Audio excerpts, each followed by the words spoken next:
At this time, it's my distinct honor to present our keynote speaker from the event sponsor for this luncheon, for the luncheon. Northrop Grumman is a founding sponsor of Great Minds in STEM and has been a part of the HENAAC conference every single year since 1989. I'd like to draw your attention to the screens now for a short video.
Ladies and gentlemen, please welcome the Sector Vice President for Research, Technology, and Advanced Design for Northrop Grumman Aerospace Systems and the 2013 HENAAC Engineer of the Year, Mr. Chris Hernandez.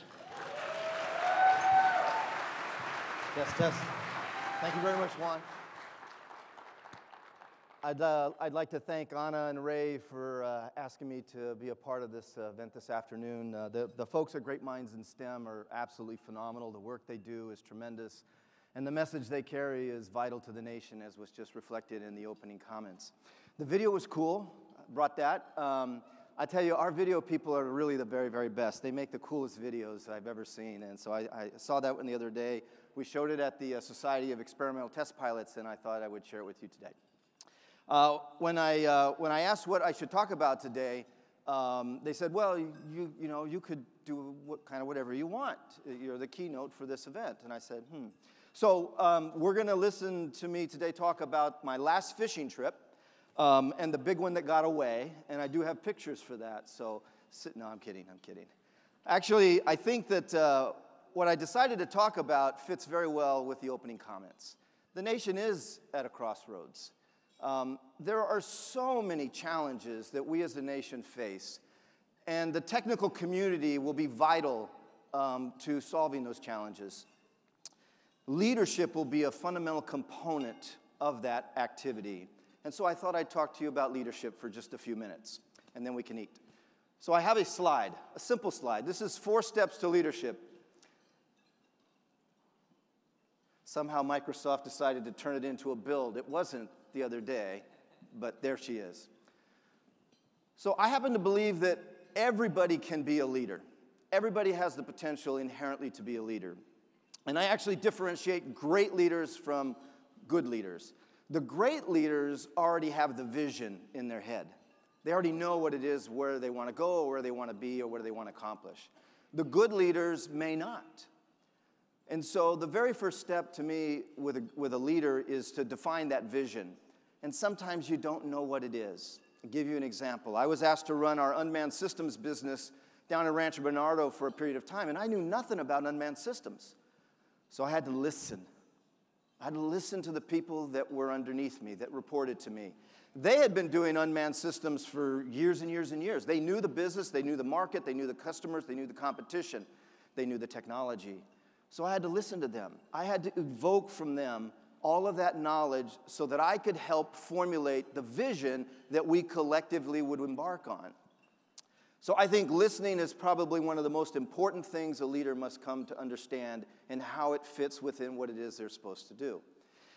Now, when you listen, you're going to get a lot of inputs, and they're not all going to be the same. Somebody's going to say, do this, somebody's going to say, do that, and they're going to be like diametrically opposed. So you have to synthesize. You have to take all those inputs and try and mesh them together into something that makes sense, that you can go execute. And then you have to build a plan around that. Now, the synthesis process is not simple, because when you have these diametrically opposed perspectives, you have to resolve them. Do you pick them? You flip a coin? Do you go with your gut? I've found that bringing the people in that have opposing views or differing views and sitting them down and have them talk to each other and let me listen to them articulate their positions and how they interact with each other. And from that, I can then discern where I think we ought to go. And I share that with them, and I tell them why.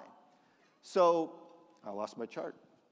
The listening part and the synthesis and the planning is what creates the vision. And that's what then needs to be executed. In order to be executed, it's got to be communicated. Everybody on your team, not just your direct reports, but everybody on your team has to know where it is we're going. And they, most importantly, have to know how they fit into the getting there. Because if they don't know how they fit, they'll spend a portion of their time, some will spend a little, some will spend a lot, every day wondering, how is it that I fit into all of this? So the communication part is vital. Once you have this vision and this plan, you need to make sure everybody knows about it. When we were down in Rancho Bernardo, there's a Maranatha church right across the street from us, huge church. 5,000 people can fit within this church. On the weekends, they don't have enough parking. So they parked in our complex because we had extra parking on the weekends. During the week, we didn't have enough parking. So during the week, we would park in their parking lot. We had this great relationship with this church, still have it today. And they would let us use the church one time a year. And let me tell you something. If you're a leader of an organization, you bring your people into a church, and you stand at the pulpit in the divinity of all, and you have 2,000 people out there, now that is really cool. So I would get an opportunity to communicate directly to my team. My direct reports, their direct reports, and everybody else in the organization. And I would share with them the vision. This is what we're doing. This is why we're here. This is where we're going. This is how we're going to beat Boeing and Lockheed. No, I'm just kidding. See, when you're up here, you have this control. But you share that vision, and you find different ways to communicate to people. And it's really important that everybody sort of embraces where you're going. It's really important because the last thing you'll need as a leader is one of your members to be walking down the hall and somebody will come up to them and say, hey, you know, I heard Hernandez the other day. He said this, that. What do you think about that? I don't know. He made this stuff up. I don't know. You get that, and that individual that asked the question and got that I don't know is going to go tell 10 other people. And those 10 other people are going to tell 10 other people because for whatever reason, people like that sort of stuff. I never understood it myself, but they do. And pretty soon, that's floating around in your organization that, well, that's where he says we're going, but we're not really sure. So as the leader, it's vital that you communicate it in a way that people can embrace it. If you have somebody on your team that's not willing to sign up, bring them in, try and get them to understand, listen to them. They may have a perspective that's worth noting, but at the end of the day, they all got to sign up. And then the last thing is blocking. Once you set this team off to go do what it is that we're all going to go do, the system, the bureaucracy of every large company will start to eat at them and say, wow, I don't think you can do that. Nope, I want to do this. No, I can't do that. See, the procedure right here says this is, you got to do it this way. Well, this is really not that different from that, and it's trying to do the same thing. I don't know why I can. Now, your job as a leader then becomes to go sort of take those people that are pointing to the procedures and saying why you can't do things and bring them aside and say, you know what, we're all here for the same reason. I think it's okay. Let me explain to you why.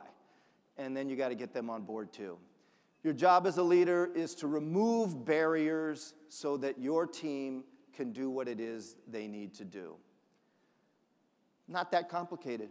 Anybody can do it. Figure out where you want to go, get everybody to buy into the plan, make sure everybody knows how they fit, and then remove barriers. 4 steps, Leadership 101 in 7 minutes. Thank you all very much for listening this afternoon. Enjoy your lunch and have a great day.